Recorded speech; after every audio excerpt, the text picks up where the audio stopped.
Pada tahun lepas, ada satu misteri yang menghantui banyak negara. Siapakah yang telah membeli sebanyak 300 tan emas bersamaan dengan 300,000 kilogram emas pada tahun 2022? Dalam video kali ini, saya akan berkongsi kepada anda sedikit sejarah tentang monetary system ataupun sistem kewangan dunia dan sekaligus menjawab persoalan kenapa anda kena start serius simpan emas daripada sekarang.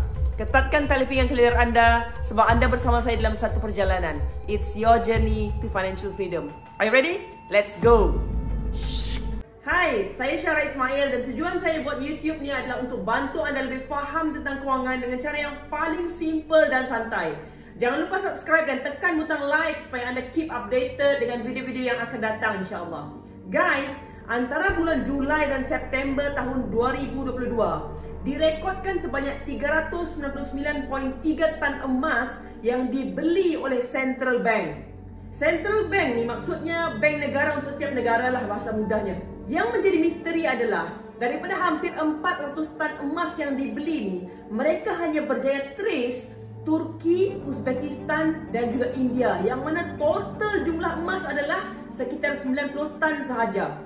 Persoalannya, siapakah yang membeli 300 tan emas yang berbaki itu? Seorang ahli ekonomi daripada Turki cakap, selepas Rusia serang Ukraine, negara-negara yang anti barat ni mula berhati-hati dengan cara macam mana mengumpul emas.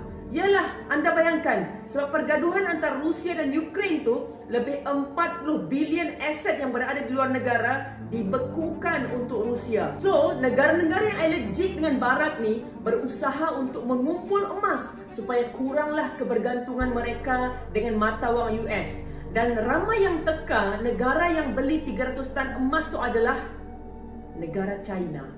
Salah satu negara yang paling allergic dengan US. Lepas dengar kisah misteri yang saya share tadi, anda mesti macam cacing kepanasan kan? Tak sabar mau beli emas. No, nanti dulu. Dengar dulu kisah sejarah yang saya akan share ni, supaya lepas ni anda terus beli sekilo emas. Gurau. Okey, bila bercakap tentang kepentingan simpan emas, anda kena faham at least sikit tentang perjanjian Bretton Woods. Kisah dia macam ni. Cuba recall balik subjek sejarah. Bila berlaku Perang Dunia Kedua, akibat Perang Dunia Kedua, banyak negara yang musnah dan affected dari segi ekonomi. Pada 1 Julai 1944, 44 buah negara berkumpul untuk membincangkan macam mana mau buat supaya dapat bantu bangunkan semula ekonomi negara-negara yang terjejas tu. So, perbincangan dorang ni berlaku di suatu tempat dekat US yang dipanggil Bretton Woods, dan bincang, akhirnya dorang setuju untuk buat satu penyelarasan. Semua mata wang negara-negara ni akan bersandar pada mata wang US, yang mana kadarnya adalah tetap, dan mata wang US pula bersandar pada emas, yang mana juga tetap, iaitu $35 untuk 1 ounce emas. 1 ounce ni sama dengan lebih kurang 28 gram lah. For your information, sebelum perjanjian Bretton Woods, mata wang negara-negara bersandar pada emas sebenarnya. Tapi sampai satu masa, 3/4 daripada jumlah emas dunia berada dalam genggaman US.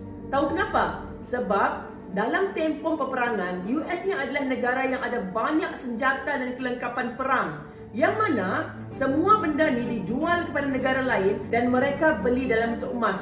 So banyaklah US punya simpanan emas. Bila dia tahu benda ni, maka logiklah 44 buah negara tu decide untuk meletakkan US bersandar mata wang dia pada emas. Okey, settle sampai situ, okey?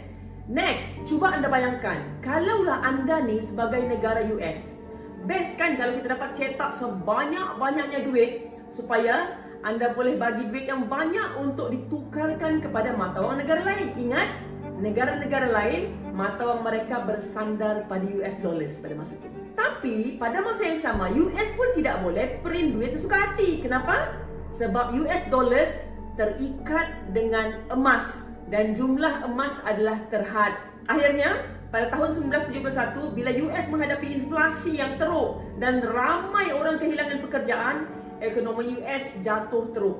Presiden pada masa itu, Richard Nixon, memutuskan pertalian antara mata wang US dengan emas. Kerisauan Presiden Nixon adalah kalau duit US pada masa tu tidak mampu lagi untuk di backup oleh emas disebabkan oleh limited amount emas yang ada pada mereka.